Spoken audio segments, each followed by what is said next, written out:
He's a brave man putting up a hell of a fight, he says. Who the heck is he talking about? Zelensky? The coward of Kiev who's enriched himself and led to millions of Ukrainians dead? He's brave? Okay. He went on to say this. Basically, Ukraine is great. Russia's economy is terrible, and Ukraine can win. Not only win the war, but win back all its territory. That's fantasy. Look at the map I'm right living in now. a bizarro world. I know. This is the map of all the land that the Russians had taken since the war began. There's no way Ukraine can put that back, but okay. But maybe, just maybe, President Trump is playing games. Take a look again at who he says will help Ukraine win this war. Pointedly not the United States. He's saying Europe and NATO. Is this his way of patting them on the head and saying, you think you can win this war? Good luck with that. All my blessings. Go right ahead. Maybe. Joining us to discuss is four-time combat veteran Colonel Daniel Davis. He's the host of the Daniel Davis Deep Dive on YouTube.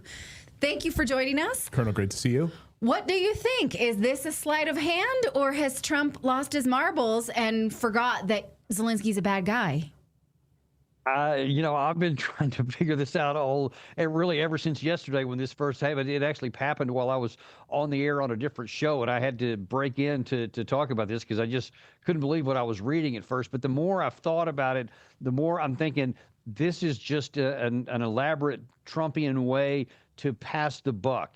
Because, yeah, he used those like he does so many times to try to get the maximum PR value, the maximum media shock value. And he did, because he says Ukraine can win the war. They can go back to the 1991 borders, which, goes back to a lot of the things that Zelensky said in the first about year and a half before reality really set in. And so now Trump says that. But then, as you correctly point out, you look at the substance of what he said, and he said that Europe can actually do a lot of this stuff, and that, we'll keep selling you some additional stuff. And it's kind of limited, about $1 billion a month, which sounds a lot to a normal person, but in terms of this, in comparison, the last thing that Biden did on the way out the door in 2024 was $61 billion, which by itself made it made no difference in the outcome. So about 1/10 of that spread out over a year is obviously going to have no impact either. And when you also look at the fact that Trump said, this is something that Russia's economy is falling apart, that I now understand this, better than I did before. I couldn't help but remember candidate Trump in 2023 emphatically saying, I understand this war. I understand Zelensky and I understand Putin. This will be easy. That's literally verbatim what he said. This will be easy. It's not even hard. And I know all the factors, et cetera. Well, now that I'm asking so now that you've been in office for whatever it is, 8 or 9 months now, and instead of ending the war in a day like you promised, now that you're just saying, all right, forget about ending the war. I'm not even going to try to do that. Just here's $1 billion a month of stuff that you can purchase from me, and good luck to y'all. I mean, what happened to the peace president, the guy that's going to bring peace to all this and claiming that he deserves a Nobel Peace Prize and all this kind of stuff when he hasn't produced anything on the ones that are actually on his watch? So it's bizarre to the extreme, but I think that's the bottom line, is he's just looking for a way to get out and not blame him by saying, I did everything I could. It's up to them to try to figure it out from here. I want to be respectful of your time, Colonel. I know you've got another interview coming up here. How much time do you have left with us so I don't suck up your I could time? probably go another 7 or 8 minutes. Okay, good. We'll take it. We'll take it. I'll take 6.5 of that. So we just got word Russian troops have advanced on a key Donbass town, according to the Ministry of Defense. This is on the Russian side. The village of Kirovsk has been liberated in a rapid strike, according to the Ministry of Defense. Now that's going to lead them to taking another town. These dominoes continue to fall. The Ukrainian military is collapsing. So what sort of help are they playing out here? Russia seems to suggest that if NATO gets involved, he's not suggesting, Putin has said this, if NATO gets involved, they will be considered part of the Ukrainian army and legitimate targets here. Is that where we're heading, or do you think we're going to screech the tires, full stop, we're going to get to a peace talk anytime soon? No, we're not going to get to a peace talk anytime soon, but there is no way that European troops are going to be sent into harm's way. I mean, if they're not going to fight for Ukraine in now over 3.5 years this war's been going on, they certainly aren't going to start now when it's in the death throes and it's in the final, probably the end state in the game here. And, you can see on the front line here, you talked about that one small village here. Well, Ukraine, about 24 hours ago, actually was making some pretty good progress north of Pokrovsk to actually potentially cut off one of the pinchers of one of Russian advances, and actually are putting it at real risk. That's because they moved people from a different part of the front and to bring more reinforcements onto that part north of Pokrovsk. Well, that came at a cost, because where they pull those troops from in the Liman area, then Russia accelerated its advance in that area. They've accelerated into Kupiansk, and now that they're deep into the city, in fact, even to the city center in some other places, and in the south in Zaporizhia, they're continuing to go on forward there. So Ukraine just doesn't have enough men to cover the front. And even though they're making this progress in Pokrovsk, that may be great as far as it goes on the tactical of it, but like all these other tactical advances they make, they come temporary, because Russia has more than enough men to restore that and then to end up taking it back from it. Meanwhile, everywhere you pull a reinforcement away from it to catch this one hole in the dike, then Russia takes advantage of that one as well. The bottom line is, and Syrskyi said that the commander-in-chief of the Ukrainian armed forces, that they have anywhere between a 3 and 6 time deficit in personnel and logistics all across the line of the front.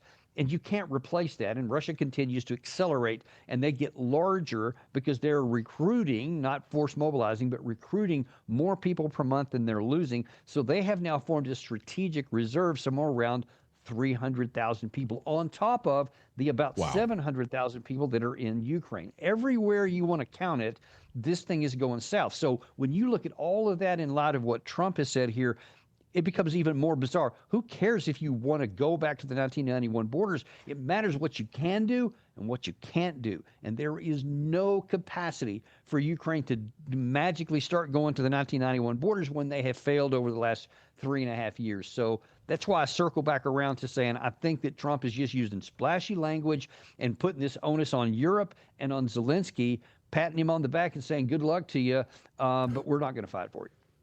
Right. And so then Europe will have to fake their way out of it. Like, we gave it our best. Oh, what's that over there? I mean, that's the only way that Europe can do this. They can't actually mount a defense and get behind Zelensky, can they? Can you fake a war? No, the only thing that, because they don't have, I mean, if you look at, there was an analysis done on Sky News about 3 weeks ago about, in the event that this coalition of the willing, or this reassurance force, if they could come to a negotiated settlement, would be European troops to man this demilitarized zone they were talking about a 20-kilometer zone. Well, this analysis said you'd probably need about 300,000 troops to patrol that huge thing, over 1,000 kilometers. And he says France and UK alone might be able to come up with 20% if they used all of their deployable forces to go in. Well, they're not going to do that. And then that leaves 80% of the rest, and no one else is signing up to do that. That's for a so-called peacekeeping mission. There is no capacity to actually get into a conventional war with Russia. Russia is well aware of this. That's why Sergei Markov, who's apparently a confidant of Putin, said that they considered this a joke. They thought it was laughable, and they're not concerned about this at all because they know the reality on the ground, and they're continuing forward. It's the Ukraine side and the European side which seems to be in fiction land. And I just don't know where this can go, because the factors on the ground will trump spin, and you can claim whatever you want, but as it's been for this whole war, the reality on the ground imposes itself and destroys the Ukrainian armed forces in these large numbers you just mentioned, and that's going to continue on until at some point the fabric of the Ukraine forces just can't sustain itself, and you have a collapse of the front. I don't know when that'll come, but it's nearly inevitable. Yeah, there's been nonstop propaganda from the beginning of this thing. We've been trying to break through it. We got banned for it. YouTube censored us for it. But, again, they try to spin these lies about how Ukraine is winning. They're crushing. Everything's going great. Adam Kinzinger even made a post the other day saying this is why Ukraine is winning. He did a whole video post about how Ukraine is winning. Like, I think the guy is literally on drugs. They're all delusional, and they're trying to sell you a fake war that's not going to happen. Colonel Daniel Davis, I know you got to run. I said 6 minutes, but I think I took 5 minutes of your time. Thank you so much, as always, for being here. We really appreciate it, Colonel. And subscribe to the Daniel Davis Deep Dive on YouTube. Yeah, it's a great show. Thank you, Colonel. Thank you. Appreciate that. Always a pleasure to be on your show. Thank you.